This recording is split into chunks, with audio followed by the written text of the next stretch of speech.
With great power comes great responsibility. It's a phrase you've heard a million times in Spider-Man media, but what happens when this phrase doesn't apply to Peter, but rather the villain? Let's take a look at Dr. Otto Octavius. In anticipation of Spider-Man 2's release this week, I wanted to take a look at the villain of the first game, Doc Ock. A character we've seen a bunch of times, but the version we see in this game definitely stands out in its own right. Is this for the good or maybe for the bad? Welcome back to Villain Review, where I'm going to analyze Otto Octavius on his character, motive, best scenes, and more to give him a score 1 out of 10. Let's do it. I'm half the reason it's called Oscorp.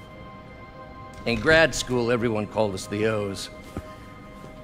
Add Corp to that, and, well, it is a catchy name. One of the genius things about this character is his motive and backstory, something we actively see unfold throughout the course of the game. By the time the game starts, so much has already happened, but also so much yet to come. Back in the past, Otto co-founded the mega corporation Oscorp with his friend Norman Osborn, but in a very Walter Whitonian way leaves the company after arguments with his friend Norman, mainly because of the unethical traits and practices the company would take form in, which would eventually give Martin Lee his powers, Mr. Pessimism, Mr. Negative. Starting his own company, Octavius Industries, he'd employ Peter Parker, serving as a mentor and later friend to him for quite some time as they'd work to advance the science of prosthetics. As noble as it is, you might think prosthetics is a bit of a weird area of study for Otto. But it all starts to click when we find out later in the game, Otto is fighting a neurological disease that's slowly rendering his motor functions useless, meaning he'd lose all access and movement in his arms and legs. When douchebag Norman would take away the grant funding his work, Otto decides to take his new creations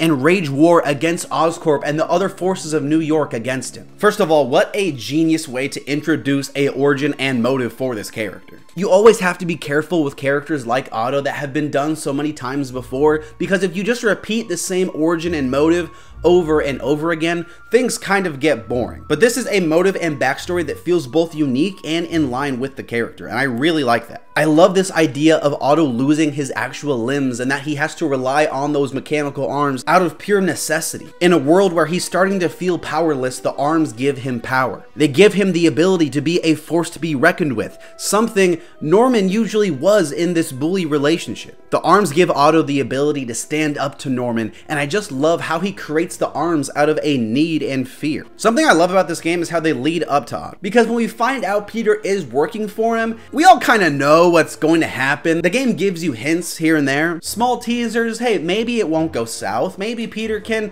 turn him around. He can be a good guy. It's a genius way to introduce us to a character we find likable, only to see their entire arc of corruption and downfall. It's incredibly tragic, and I'm gonna say it.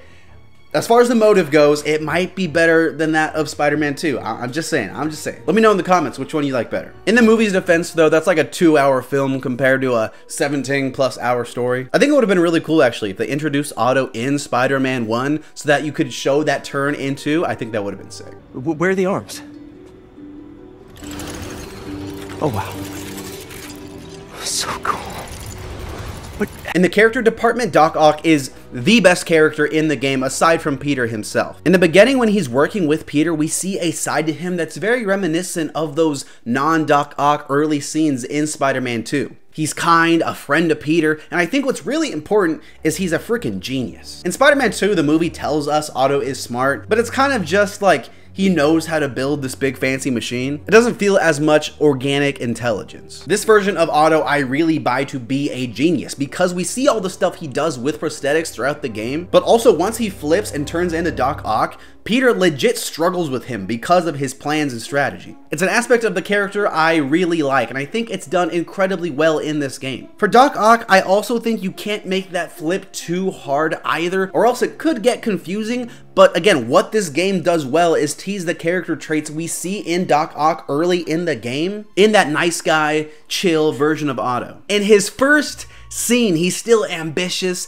and motivated in this example of wanting to push forward with this test when things start going wrong. I think he and Peter work really well as this scientific pairing because he's the ambition, he wants to just go, go, go, go, go, and Peter's like, okay, Doc, Otto, chill, we gotta make sure we're safe, man. When the arms start affecting him, these negative qualities get amplified, that innovation, that restlessness, and of course his desire for revenge. He loses the kindness, the softness, and everything that makes Otto a good guy, And by the end, the arms transform him in ways that are pretty twisted, but I'll get into that a little later. The truth is, you were only ever worth a damn when you worked for me.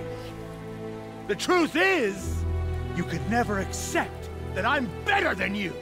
You're a failure, Otto, and you always will be.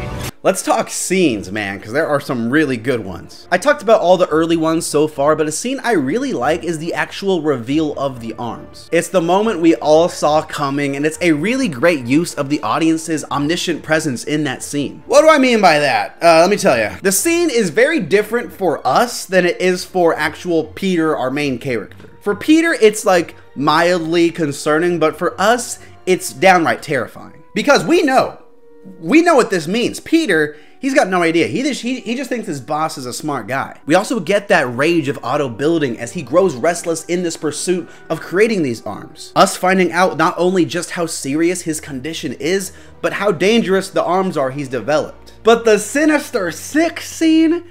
Insane, goes crazy. It's a great scene in general, bringing in all these villains to face off. Who doesn't want to watch Spider-Man fight all these guys? But the reveal that Otto is behind it is amazing. The music, the set piece, everything, the acting, it's perfect. This is the first scene Otto is gone. We're no longer dealing with the guy we've been spending the first half of the game with. This is someone else. This is the final villain of our game. Speaking of that, of course, we have to talk about the game's ending because it's one of the best endings I've played in any game in a long time. Like I said in the intro, when you bring up Spider-Man, one of the most iconic things that comes to mind: with great power comes great responsibility. Every show, every movie has its own way of saying it in a slightly different way, a slightly different setup, and every version has to be earned by that respective Peter. The thing that this game does different that I love is to say the quote in a way that doesn't apply to Peter, but instead the game's villain, Otto.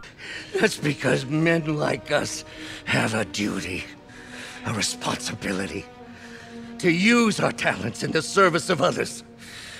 Even if they don't appreciate it, we have to do what's best for those beneath us, whether they understand it or not. It shows how the quote can be misinterpreted, and when he first says it, it starts to make sense, but those final two lines of the people beneath us, that's the big difference. The fact that Otto sees himself to be better than the average person, that's something Peter's never done. What's also interesting about this ending is the way Otto tries to blackmail Peter. He tells him he's not himself, that it wasn't the Otto Peter knows, and for a second, it almost looks like it's gonna work, but then Otto throws in that last line, he just can't help it, about keeping the secret and, oh Peter, your identity's safe with me. At that moment, Peter knows the Otto from the beginning, he's gone. He wouldn't do that. This guy is only a shell of that remaining great man, the guy that he says, you know, I looked up to your conscience, your mind, your desire to help others. It's really interesting too to hear him talk about his motives at the end. It's clear he's doing this because he's scared of a world where his body can't move. But that motive, which is understandable, slowly fades away into this revenge quest that carries him to the end of the game. If he really only cared about saving his limbs, he wouldn't have gone through all of this trouble with Norman. It's again that selfish side of him amplified through the arms, shrouding him in darkness. It's an absolutely amazing character, and I love how the game treats him. The ending is heartbreaking, especially when you mirror that sacrifice Peter has to make at the end with Aunt May. A sacrifice that is so selfless, it hurts. A sacrifice Otto can't make. One that Peter makes because he has a responsibility. People aren't beneath Peter because he's just like all of us. And it's that level of normalcy that makes him so good as a character. Someone that does what all of us are called to do. Make the hardest decisions even when it hurts like hell. Otto is a great example of how leaning on negative qualities can transform you into something you're not. He's a perfect villain for not only this game, but for this adaptation of Peter and his arc in the story. I'm not sure how good Kraven and Venom will be in the sequel, but they have a damn high bar to hit. I'm gonna give this version of Doc Ock a 9.5.